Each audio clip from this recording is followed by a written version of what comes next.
Morning friends, I am Bhagesh Dave again with you with the same topic, communication. As you know very well, I have completed 7 parts of communication. Now we'll discuss on 8th part of communication, that is time language. Time language is also called chronemics. Time language reflects the personality of the person. How the person is handling time, that is very very important. हमें समय को समझना बहुत ही ज़रूरी है, समय के साथ चलना बहुत ही ज़रूरी है। जो व्यक्ति समय के साथ नहीं चलता उसे समय पीछे छोड़ देता है। हम जिस संस्था के लिए काम करते हैं, जिस समाज में रहते हैं और उस समाज के लिए काम करते हैं, हम उस फैमिली में रहते हैं और उस फैमिली के लिए काम करते हैं, हर जगह पर समय केंद्र स्थान पर है। फ्रेंड्स, टाइम लैंग्वेज को समझने के लिए मैं 3 बातों पर फोकस कर रहा हूं। First, personal time language, second, organisational time language and third, telephone calls. सबसे पहले बात करूंगा पर्सनल टाइम लैंग्वेज। हम लोग यहां पर बहुत ही सिंसियर है और सिंसियरली हमारा काम हम शेड्यूल के अनुसार कर लेते हैं, जैसे कि टेलीफोन बिल का पेमेंट करना, इलेक्ट्रिसिटी बिल का पेमेंट करना, क्योंकि हमें डर है अगर टाइमली पेमेंट नहीं किया तो लाइट कट सकती है या टेलीफोन कनेक्शन कट सकता है। हमें कहीं पर पर्सनल मीटिंग में जाना है, किसी के घर जाना है, किसी को अपॉइंटमेंट दी है या हमने किसी को अपॉइंटमेंट दी है, तो हम शेड्यूल के अनुसार चलते हैं, क्योंकि यहाँ पर हमारा पर्सनल बेनिफिट है और जिसके अनुसार हम लोग टाइम को फॉलो करते हैं। नो प्रॉब्लम, होना चाहिए, बहुत जरूरी है ये। लेकिन ऐसा ही अप्रोच जब हम संस्था में काम करते हैं तो संस्था के काम के लिए होना चाहिए।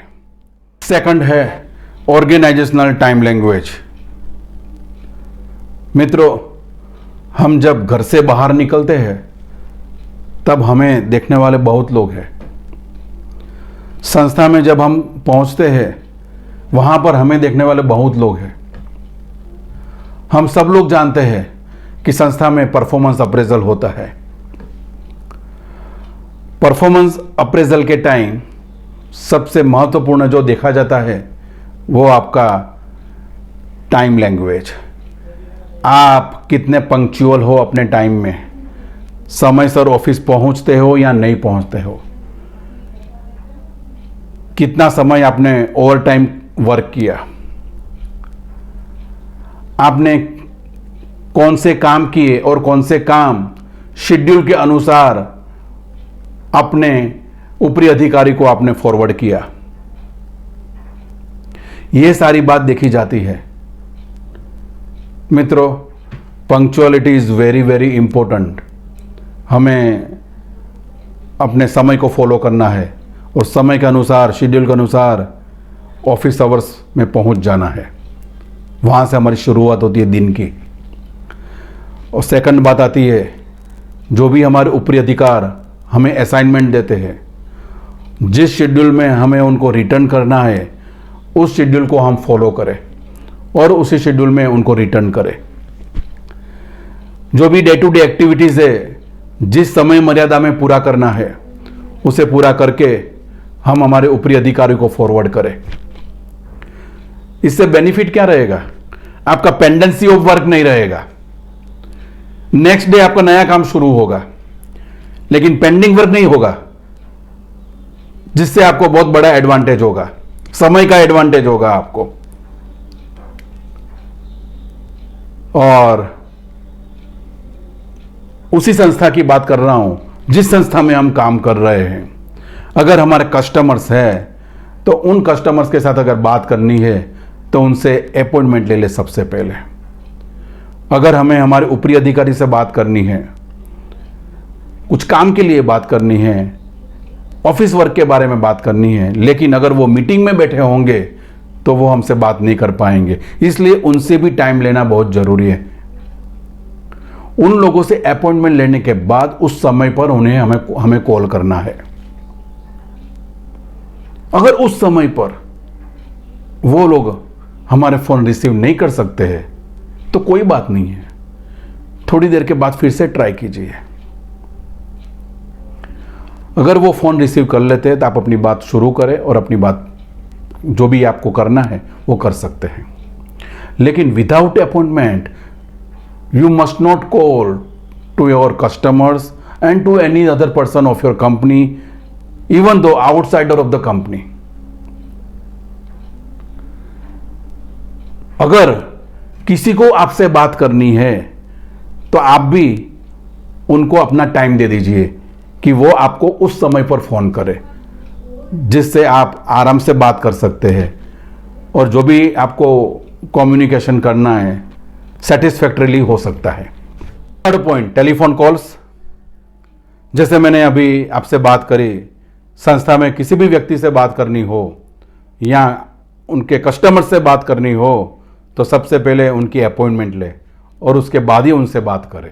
वैसे ही यहाँ पर आपके फ्रेंड सर्कल हो, आपके रिलेटिव्स हो और कोई स्नेहीजन हो, अगर उनसे बात करनी है तो भी उनसे अपॉइंटमेंट ले, उनसे टाइम ले और उसके बाद ही उनसे बात करें।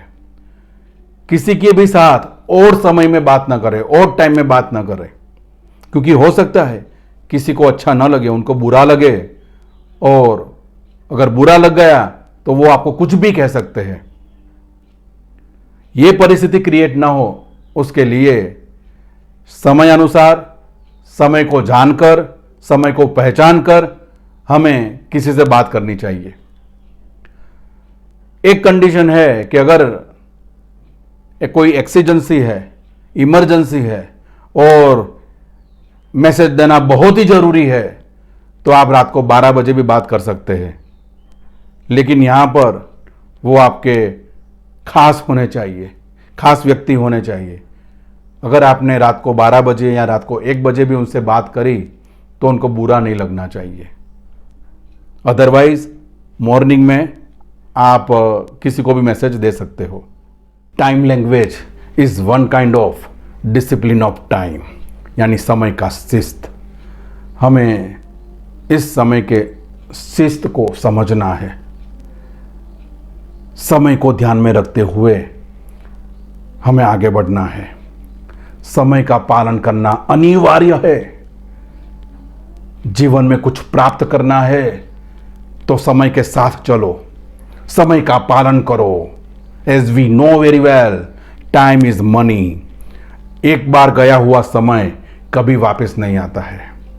इसलिए my dear friends, use time language at a proper place and at a proper time. मित्रों, अगर आपको मेरी ये वीडियो पसंद आई है तो अपने मित्रों को जरूर शेयर करें। मुझे सब्सक्राइब करना ना भूलें। And if you have any comments, any suggestion, don't forget to write me. Thank you very much. Jai Swaminarayan.